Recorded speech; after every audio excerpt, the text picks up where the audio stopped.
మహాత్మా గాంధీజీ ఎటువంటి భారతదేశాన్ని చూడాలని కలలు కన్నారో అది ఒక స్వాతంత్ర్య రాజకీయ భారతమే కాదు పరిశుభ్రమైన మరియు అభివృద్ధి చెందిన దేశం కావాలని ఆయన సంకల్పించారు.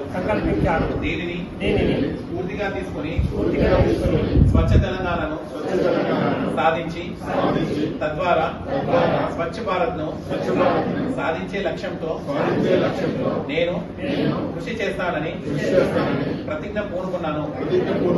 నేను పరిశుభ్రంగా ఉండటంతో పాటు పరిసరాలు పరిశుభ్రత కోసం కొంత సమయం కేటాయిస్తానని ప్రతిజ్ఞ చేస్తున్నాను. ప్రతి సంవత్సరంలో 100 గంటలు మరియు ప్రతి వారానికి 2 గంటలు శ్రమదానం చేసి పరిశుభ్ర తెలంగాణ సాధించే సంకల్పానికి కట్టుబడి ఉంటాను. నేను పరిసరాలను అశుభ్రపరచను మరియు వేరే వారిని అశుభ్రం చేయనివ్వను. అందుకంటే ముందు నేను నా కుటుంబాన్ని, నా పరిసరాలను, నా కార్యాలయాన్ని పరిశుభ్రంగా ఉంచుతాను.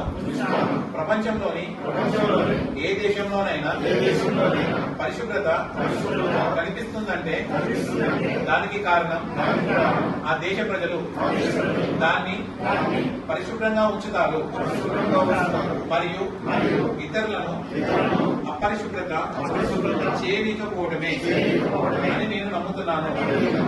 ఈ విషయంలో నేను వీధి వీధికి, గ్రామ గ్రామానికి స్వచ్ఛ తెలంగాణ మిషన్, తద్వారా స్వచ్ఛ భారత్ మిషన్ కోసం ప్రచారం చేస్తాను.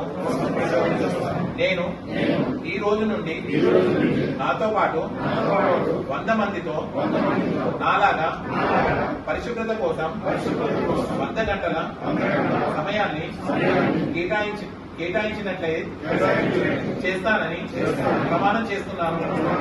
ఈ రోజు పరిశుభ్రత గురించి నేను వేసిన ఈ ముందడుగు తెలంగాణ రాష్ట్రాన్ని మరియు భారతదేశాన్ని శుభ్రపరచడంలో సహాయం చేస్తుందని నమ్ముతున్నాను.